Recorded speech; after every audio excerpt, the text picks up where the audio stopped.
Hello बच्चों, कैसे हैं आप सब। उम्मीद करता हूँ सभी अच्छे होंगे। अच्छा, ये बताइए, जो लेक्चर 1 और लेक्चर नंबर 2 मैंने आपको बताया, उसमें आपको कोई डाउट है? अगर आपको कोई डाउट है तो आप कमेंट बॉक्स में लिखिए। वैसे मैं आपको एक एक टॉपिक बड़े अच्छे ढंग से समझाने का प्रयास कर रहा हूँ, जिससे कि आप किसी भी पॉइंट पर कंफ्यूज अपने माइंड में ना रखें। क्लियर? तो यहाँ पर हम आज जो समझाने जा रहे हैं वो है हमारा टॉपिक ग्राफिकल रिप्रेजेंटेशन। इसको हम ज्योमेट्रिकल रिप्रेजेंटेशन भी कहते हैं। क्लियर? कि अगर कोई क्वेश्चन हमें दिया जाता है और ये कहा जाता है कि इसको ग्राफिकली रिप्रेजेंट कीजिए, तो हम कैसे करते हैं, या ये भी कहा जा सकता है कि इसको ज्योमेट्रिकली रिप्रेजेंट कीजिए, तो कैसे किया जाता है। आज इस लेक्चर वीडियो में हम ये सीखेंगे। क्लियर? तो यहां पर हम आपकी ही बुक का एनसीईआरटी का एग्जाम्पल नंबर 1 यहां पर समझाएंगे और उसी के बेस पर ये पॉइंट क्लियर करेंगे। राइट? तो शुरू करते हैं। यहां पर एग्जाम्पल है हमारा 1। इसमें लिखा है, let us take the example given in section 3.1। Akhila goes to a fair with ₹20 and wants to have rides on the giant wheel and play hoopla. Represent this situation algebraically and graphically. Right? या geometrically. देखो, algebraically representation हमने आपको previous video में बताया है। आज हम बात करेंगे ग्राफिकली रिप्रेजेंटेशन। लेकिन जब हम इस स्टेटमेंट को स्टडी करेंगे और उसका इक्वेशन क्रिएट करेंगे, तो वो हमारा ऑटोमेटिक एल्जेब्रिकली फॉर्म में बन जाएगा। तो इसको, ये जो हमारा सेक्शन है ये क्या है, इसको हम पहले निकालते हैं और उसको समझते हैं कि वो क्या कहना चाहता है। क्लियर? तो सबसे पहले हम उसका एल्जेब्रिकली रिप्रेजेंटेशन बनाएंगे। बुक के सेक्शन 3.1 में ये आर्टिकल गिवन है, ये आप देख लीजिएगा। मैंने यहाँ पर कॉपी एंड पेस्ट कर दिया। क्लियर? ये हमारा स्टेटमेंट क्या है, इस स्टेटमेंट को पढ़ते हैं, या आप इसको स्टोरी भी बोल सकते हो। क्लियर? इस स्टोरी में क्या है इसको हम पढ़ते हैं और उसके बाद इसका एल्जेब्रिकल रिप्रेजेंटेशन बनाते हैं। क्लियर? तो यहाँ पर सॉल्यूशन में यहाँ पर लिखता हूँ, पहला रिप्रेजेंटेशन है एल्जेब्रिकली, तो हम एल्जेब्रिकली रिप्रेजेंटेशन बनाएंगे। ये करते हैं पहले केस में। Clear?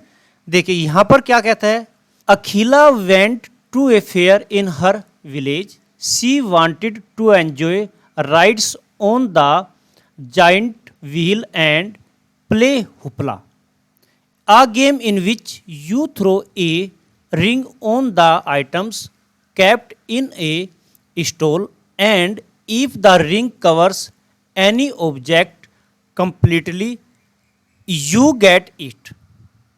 The number of times she played hoopla is half the number of rides she had on the giant wheel. If each ride cost ₹3 and the game of hoopla costs ₹4, how would you find out the number of rides she had and how many times she played hoopla, provided she spent ₹20? अब इसमें हमें यह समझना चाहिए कि ये जो statement है ये हमें क्या कह रहा है।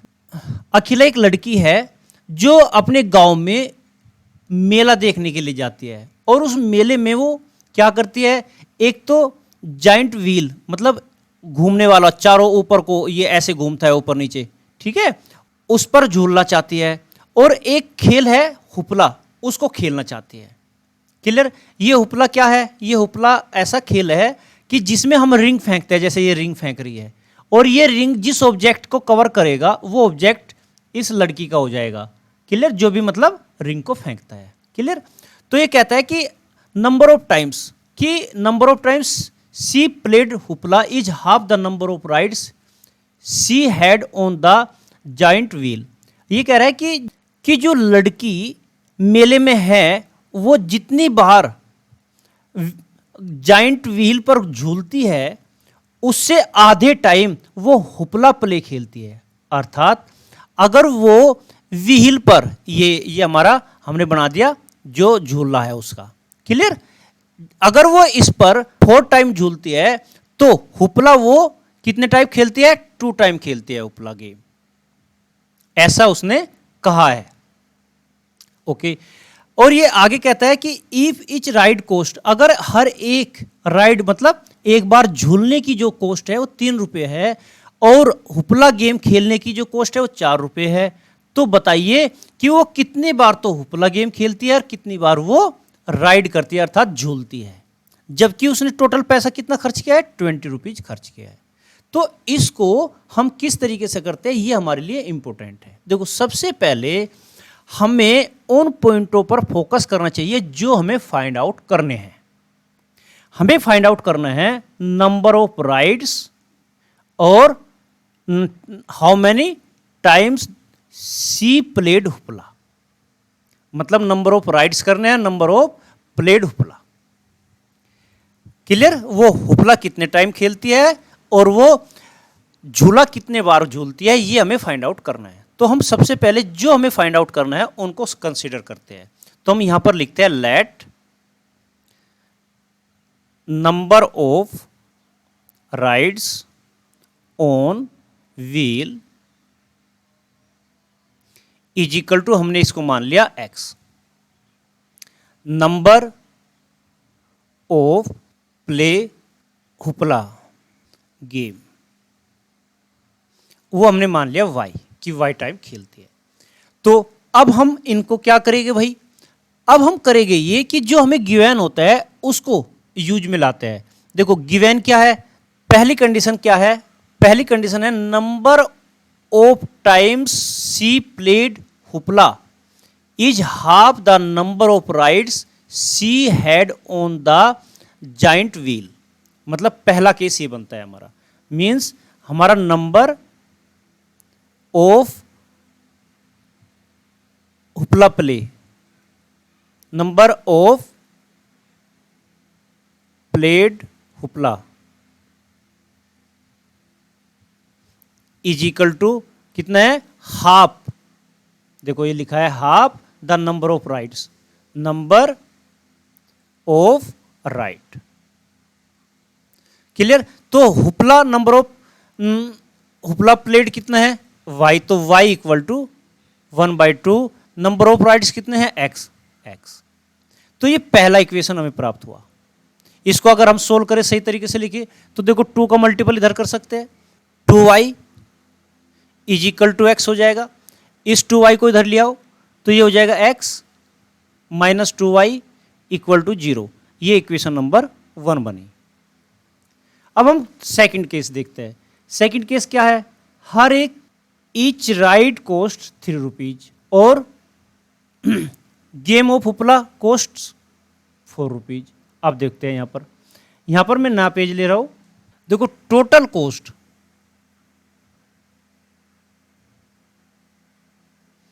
ऑफ राइड क्या बनेगी? उसने x टाइम राइड किया है और एक बार राइड करने की कॉस्ट कितनी है? 3 रुपीज है, तो 3x हो जाएगा। देखो यहां पर लिखा है एक बार राइड करते हैं तो कॉस्ट कितनी है? 3 रुपीज है, क्लियर। अब टोटल कॉस्ट लिखेंगे हम किसका? Of playing game. तो गेम का क्या नाम है? हुपला है। वो कितना होगा? हमने y टाइम हुपला को खेला है और एक बार की कॉस्ट कितनी दी है उसने? 4 रुपीज दी है, तो हम इसको क्या लिखेंगे? 4y। अब अगर मैं कहूं कि टोटल खर्च कितना हुआ उसने, टोटल स्पेंड कितना हुआ? 3x plus 4y। लेकिन हमें दिया कितना है? देखो यहां पर प्रोवाइडेड सी स्पेंट ₹20, मतलब उसने केवल 20 रुपीज खर्च की। तो हम यहां पर टोटल स्पेंट पर 20 रुपीज लिख देंगे। 3x plus 4y। तो ये हमारा हुआ 3x plus 4y equal to 20। ये इक्वेशन नंबर सेकेंड, राइट। तो हम ये कह सकते हैं कि हमारा जो अब तक वर्क हुआ है वो वर्क हमारा किसके लिए हुआ है? अलजेब्रिकली रिप्रेजेंटेशन के लिए हुआ। तो अलजेब्रिकली फॉर्म जो हमारी बनी उनको हम क्या कहते हैं? वो हमारी क्या बनी? अलजेब्रिकली रिप्रेजेंटेशन क्या हुआ? Hence x minus 2y equal to 0, number 1। ये देखो मैंने जो हमने यहां पर निकाला, राइट। और नंबर 2 ये 3x plus 4y equal to 20, ये हमारा सेकेंड, राइट। ये हमारा क्या है? अलजेब्रिकल रिप्रेजेंटेशन। क्लियर? एक पार्ट तो हमारा ये बनता है। अब हमें कहा है कि इसको जो अलजेब्रिकल रिप्रेजेंटेशन है इसको ग्राफिकली रिप्रेजेंट कीजिए, और ये भी कह सकते हो इस स्टोरी को ग्राफिकल रिप्रेजेंट कीजिए। तो देखो वो हम कैसे करते हैं, वेरी इंपॉर्टेंट पॉइंट यहां से हमारा शुरू होता है, जो आज की वीडियो का एम है। क्लियर? इस वीडियो का आज एम क्या है? ग्राफिकली और ज्योमेट्रिकली रिप्रेजेंटेशन सीखना। तो यहां पर मैं ग्राफिकली रिप्रेजेंटेशन सिखाने जा रहा हूं।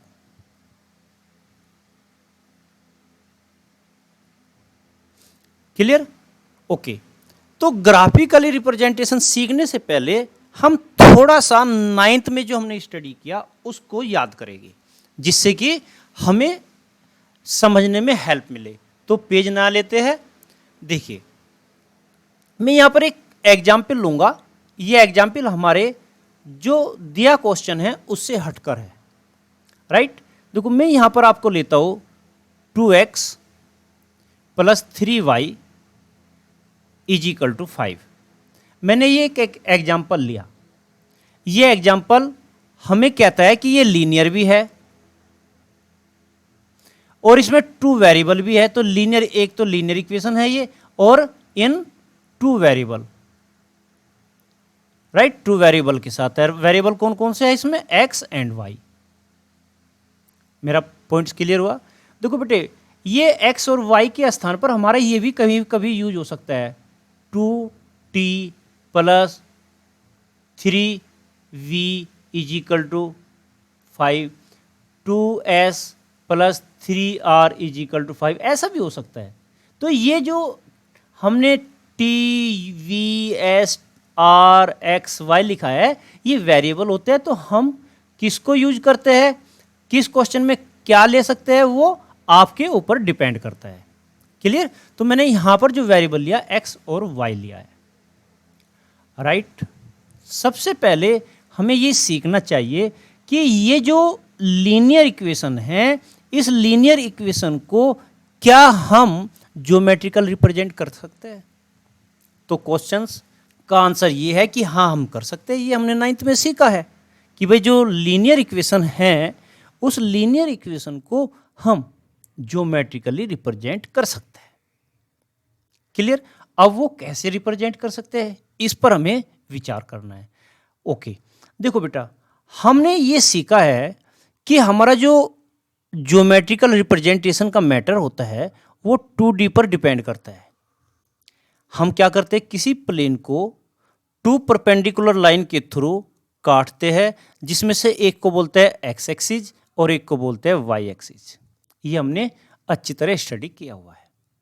फिर हमने ये भी स्टडी किया है कि यहाँ पर ओरिजिन होता है जिसको कोऑर्डिनेट 0 और 0 कहा जाता है, और यहाँ पर हम रियल लाइन पर मतलब एक्स एक्सिस पर 1 2 3 4 इस तरीके से लिखते हैं, 1 2 3 4 5 ऐसे लिखते हैं। यहाँ पर हम लिखते हैं -1 -2 -3 -4। यहाँ पर भी ऐसे रिप्रेजेंट करते हैं 1 2 3 4। यहाँ पर भी -1 -2 -3। ये सब आपने कब सीखा है? 9th में सीखा है। ये y डैश कहा जाता है, ये x डैश कहा जाता है, और ये बीच में o कहा जाता है, o ओरिजिन। क्लियर? इस ग्राफ में हम इस लाइन को रिप्रेजेंट करना चाहते हैं। राइट। इसको रिप्रेजेंट कैसे करते हैं ध्यान देना। अच्छा ये बताओ बेटा, अगर मैं एक पॉइंट ए ये लेता हूं और एक पॉइंट ये बी लेता हूं, तो क्या आप ए और बी को मिलाकर लाइन ड्रॉ कर सकते हो? तो आंसर होता है कि हाँ सर कर सकते हैं। देखो आपने इसको और इसको मिलाकर एक लाइन ड्रॉ कर दी, इन दोनों पॉइंटों से जाने वाली एक लाइन ड्रॉ होगी, राइट। अच्छा ये बताओ, अगर मैं कहता हूं इन दोनों ही पॉइंट से जाने वाली एक लाइन और ड्रॉ करो जो इस जैसे ना हो, तो आंसर होता है कि हम इन दोनों पॉइंट से पासिंग होने वाली लाइन ड्रॉ नहीं कर सकते इसके अलावा। अगर करेंगे तो इसके ऊपर को ही वो जाएगी, जो लाइन हमने पहले ड्रॉ की हुई है वो उसी के ऊपर को जाएगी, लेकिन दो पॉइंटों से केवल एक ही लाइन को ड्रॉ किया जा सकता है। ओके, अगर मैं ये कहता हूं कि एक पॉइंट ये है, एक पॉइंट ये है और एक पॉइंट ये है सी, इन तीनों पॉइंटों से एक लाइन ड्रॉ करो, तो आप कहोगे कि सर किया जा सकता है, हम स्केल लेंगे और तीनों पॉइंटों से पासिंग कर देंगे। Clear, right. अब देखो बेटे, एक लाइन पर हम बहुत से पॉइंटों को ले सकते हैं, यहां पर भी पॉइंट होगा, यहां पर भी होगा, यहां पर भी होगा, यहां पर भी होगा, यहां पर भी होगा, यहां पर भी होगा, इस लाइन पर भी बहुत से पॉइंट हो गए, यहां पर भी, यहां पर भी, यहां पर भी बहुत से पॉइंट हो गए, राइट। पॉइंट क्लियर हुआ? ओके, अगर मैं तुम्हें कहता हूं कि एक पॉइंट है यहां पर P, इस पॉइंट से लाइन ड्रॉ करो, तो तुम क्या कहोगे? सर एक लाइन ये जा रही, एक लाइन ये गई, एक लाइन ये गई, तो एक सिंगल पॉइंट से अगर मैं कहता हूं कि लाइन ड्रॉ करो, तो आप कहते हो कि सर इनफाइनाइट लाइनें ड्रॉ की जा सकती है, ये भी लाइन ड्रॉ की जा सकती है, ये भी लाइन ड्रॉ की जा सकती है, इनफाइनाइट लाइन ड्रॉ की जा सकती है, लेकिन 2 पॉइंटों से या 3 पॉइंटों से केवल एक लाइन ड्रॉ की जा रही है। ये पॉइंट, तीनों पॉइंट एक ही लाइन में होने चाहिए, तभी एक लाइन ड्रॉ की जाएगी। अगर आप ए यहां पर, बी यहां पर और सी यहां पर ले दो, तो आप लाइन ड्रॉ कर नहीं सकते, क्योंकि देखो इनसे पासिंग करोगे तो इस लाइन को इधर कैसे लाओगे? तो ये लाइन अलग होगी और ये लाइन अलग हो जाएगी, सी से जाने वाली और बी से जाने वाली। क्लियर? तो इस तरीके से हम अगर तीनों पॉइंट एक ही लाइन में होगी तो हम ड्रॉ कर सकते हैं, राइट। इसीलिए हम क्या करते हैं, हम ये कहते हैं कि अगर हम किसी लाइन को ड्रॉ करना चाहे तो मिनिमम 2 पॉइंटों की आवश्यकता होती है, मिनिमम 2 पॉइंटों की आवश्यकता होती है। ये पॉइंट को समझना है बेटे। यहां पर 3 पॉइंट लिए थे, एक ही लाइन में थे, इसलिए हमने ड्रॉ कर दिया। 4 पॉइंट लोगे तो भी एक लाइन पर अगर हुए होगे तो हम ड्रॉ कर सकते हैं। लेकिन अगर हम ये कहते हैं कि हम मिनिमम पॉइंटों का यूज करना चाहते हैं, तो आप कहोगे कि मिनिमम नंबर ऑफ पॉइंट्स तो केवल 2 होने चाहिए किसी लाइन को ड्रॉ करने के लिए। कैसे? जैसे यहां पर एक पॉइंट यहां पर आपने P लिया और एक पॉइंट यहां पर आपने Q लिया, राइट। तो एक लाइन ड्रॉ करनी है तो 100% केवल एक ही लाइन ड्रॉ होगी, यही लाइन होगी बस। क्लियर? तो हमें यह समझना है कि किसी भी लाइन को ड्रॉ करने के लिए हमें मिनिमम 2 पॉइंटों की आवश्यकता होती है।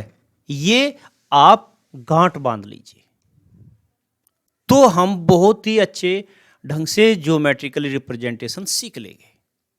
क्लियर? मैंने क्या पॉइंट बोला? मैंने पॉइंट बोला कि किसी भी लाइन को ड्रॉ करने के लिए मिनिमम 2 पॉइंटों की आवश्यकता होती है। अगर ये हमारे दिमाग में बैठ जाए तो फिर हमारे लिए ग्राफिकली रिप्रेजेंटेशन इजी हो जाता है, very very easy portion. Clear? अब चलिए, हम यहां पर समझ चुके कि भाई 2 ही पॉइंट हमें चाहिए, तो अब मैं इसको काटता हूं। क्लियर? इनको हटा देते हैं, ये क्योंकि ये मैं समझा चुका। देखो, इस लाइन पर 2 पॉइंट हमें चाहिए, तो 2 पॉइंट हम कैसे फाइंड आउट करें, ये हमें समझना। बड़ा अच्छे ढंग से मैं समझाने का प्रयास कर रहा हूं। क्लियर? और अगर आपको ये समझ में आ गया तो आपके लिए ग्राफिकली रिप्रेजेंटेशन वेरी सिंपल। देखो बेटे, इस लाइन में जो रिप्रेजेंटेशन है लाइन का, उसमें हम क्या देख रहे हैं कि टू वेरिएबल है, एक्स भी है और वाई भी है। जिस लाइन में एक्स और वाई और कांस्टेंट टर्म पूरी होती है, ध्यान रखना, अर्थात a x plus b y plus c equal to 0, ये जनरल फॉर्म पूरी हो, कंप्लीट हो। कैसे? जैसे यहां पर देखो 5 आ गया ना सी के प्लेस पर, सी अगर आप इसको 5 को इधर ले आएंगे तो ये सी बन जाएगा। कैसे? 2x plus 3y minus 5 equal to 0, इस फॉर्म में बन गया, राइट। देखो इसमें हम कहते हैं कि इसमें कांस्टेंट टर्म है, एक ये इक्वेशन मैंने लिखा, इसमें कांस्टेंट टर्म नहीं है। कांस्टेंट टर्म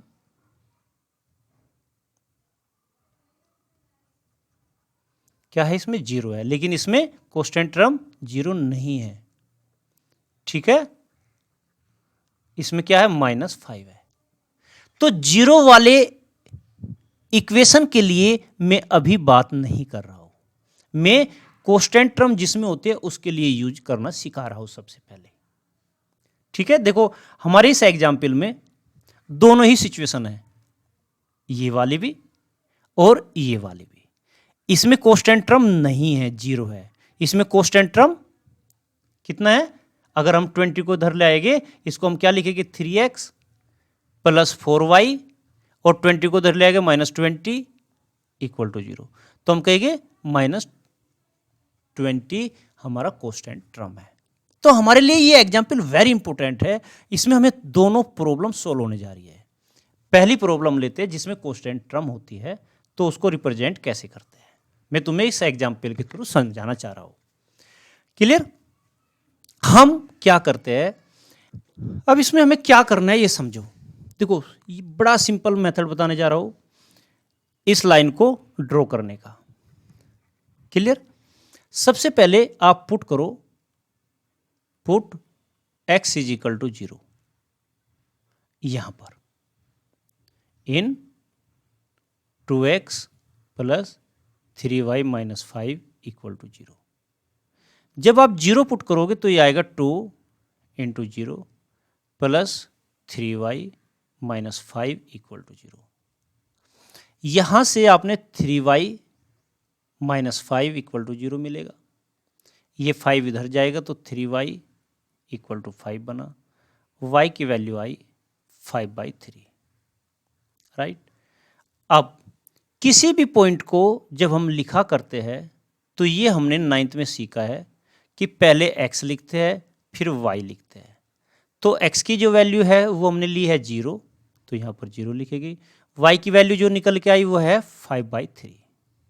हमें एक पॉइंट फाइंड आउट हो गया।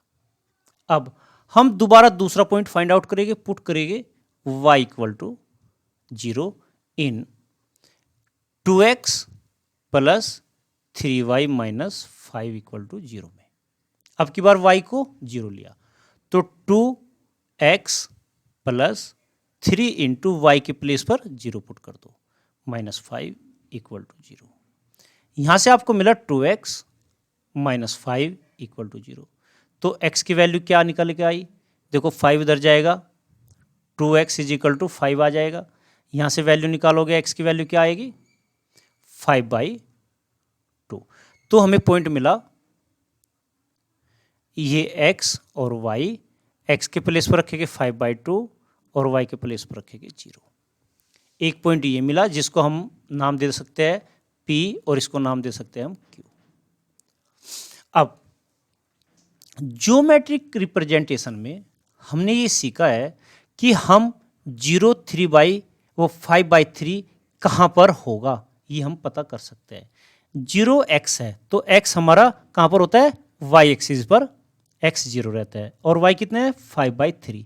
तो 5/3 इसको अगर हम सोल्व करके देखना चाहे, 5/3 यहाँ पर समझा रहा हूँ, ये कितना आएगा? डिवाइड करो इसको तो ये 1.66 समथिंग आ जाएगा। तो 1.6 समथिंग यहाँ पर मान लीजिए, कंसीडर कर लीजिए। तो ये P पॉइंट हमारा यहाँ पर क्या बन गया? दिस। क्लियर?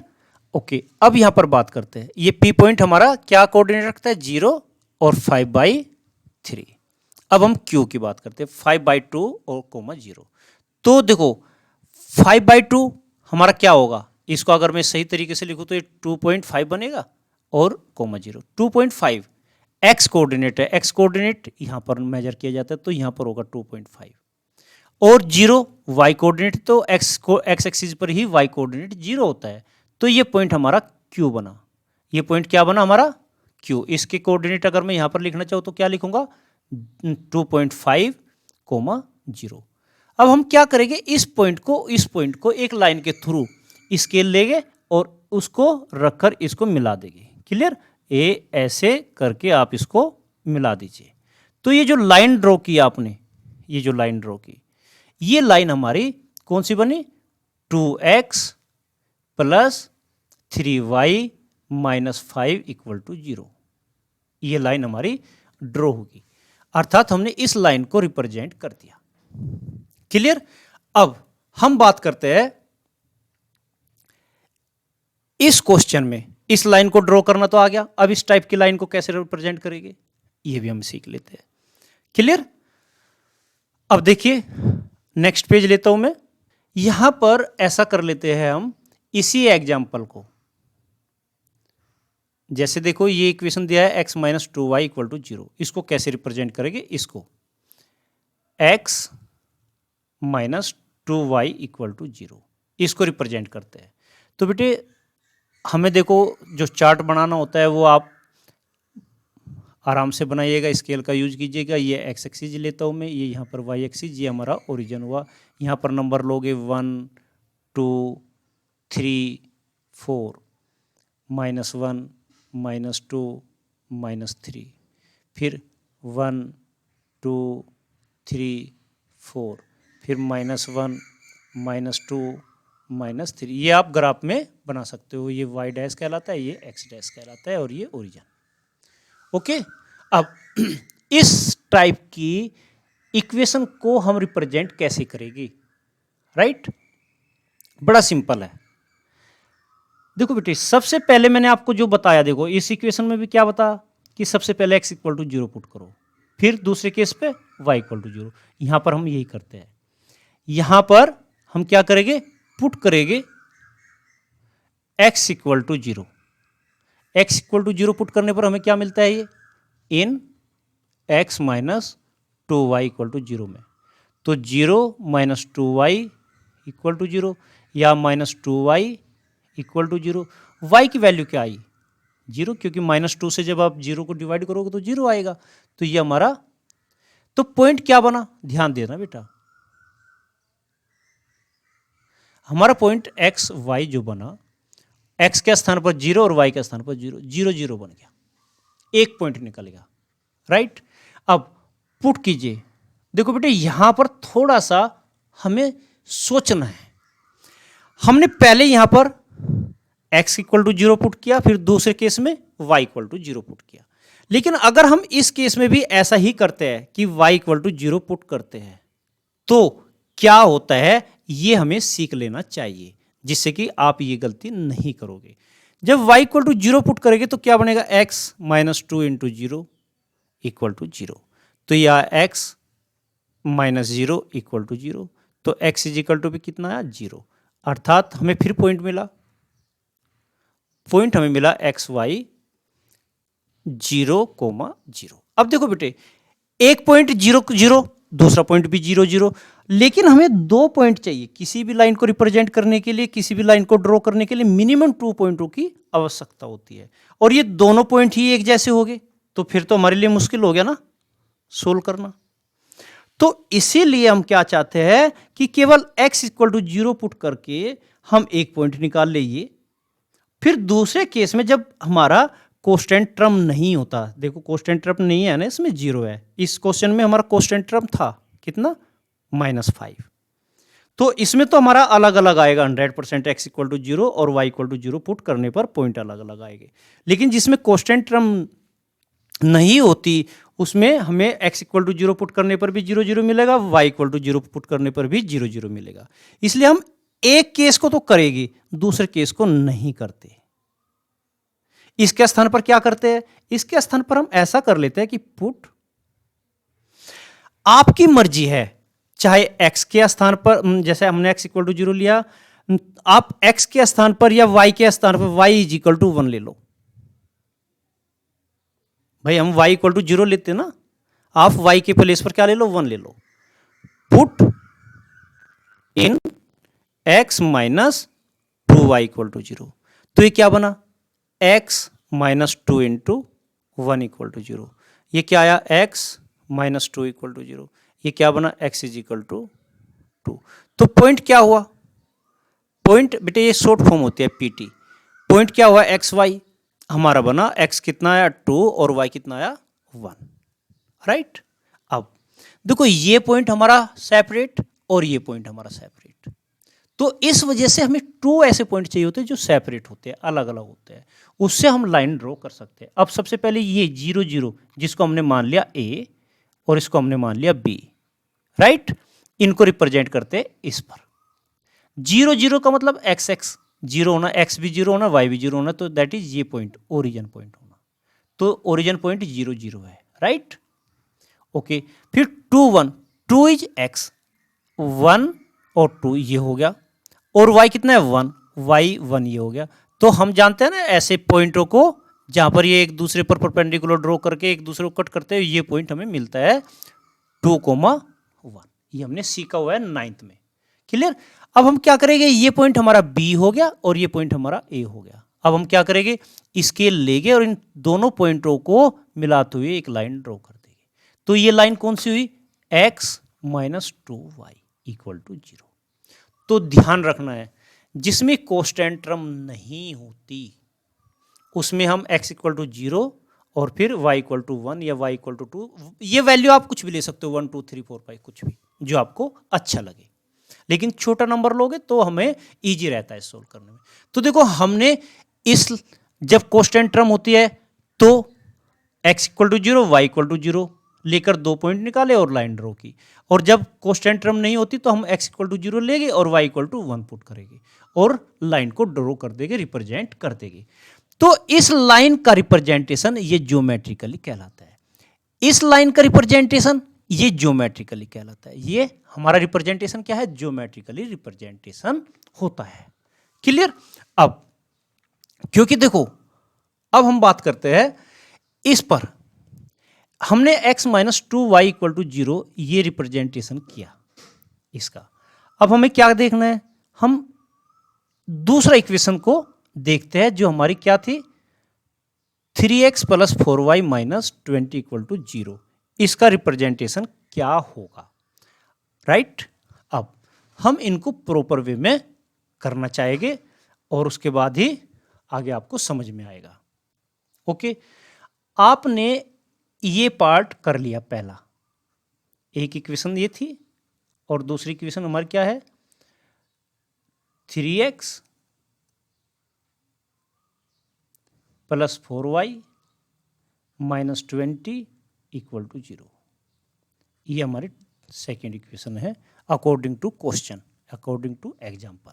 ये आपने नोट कर लिया, इसलिए मैं इसको हटा देता हूं और इस इक्वेशन को इसी ग्राफ में रिप्रेजेंट करके दिखाता हूं, क्लियर। बच्चों आपको 100% पॉइंट क्लियर होगा, आप वीडियो को धैर्यपूर्वक एंड तक देखें, क्योंकि जब तक आप पूरा लेक्चर नहीं सुनोगे, पूरा लेक्चर नहीं समझोगे, तब तक आपको समझ में नहीं आएगा, क्लियर। तो यहां पर अब हम क्या करने जा रहे हैं, अब हम इक्वेशन नंबर सेकंड को ग्राफिकली रिप्रेजेंट करने जा रहे हैं, ये इक्वेशन नंबर सेकंड। अब हम इसके लिए काम करते हैं, 4 second, clear. 3x plus 4y minus 20 equal to 0। अब हम क्या करेंगे, हम सबसे पहले देखो ये जो मैंने एग्जाम्पल आपको दिया, इस एग्जाम्पल को क्या लिया था मैंने, x इक्वल टू 0 फिर y इक्वल टू 0, ये केवल एक एग्जाम्पल दिया था मैंने कि आपको लाइन कैसे रिप्रेजेंट करना है, राइट। तो हमारा क्वेश्चन यहाँ पर चल रहा है, जो एग्जाम्पल हमारा था उसका सॉल्यूशन ये चल रहा है, राइट, ठीक है। इसको समझ लेना है आपको, ओके। यहाँ पर हमने पुट किया x equal to 0 in 3x plus 4y minus 20 equal to 0। यहाँ पर पुट करते हैं 0 into 3 into 0 plus 4 into y minus 20 equal to 0। ये आया 4y माइनस 20 इक्वल टू 0। तो y 4y इक्वल टू कितना लिखा जाएगा 20, क्योंकि 20 इधर चला जाएगा प्लस का हो जाएगा। y कितना आएगा 20/4, ये कितना बना 5।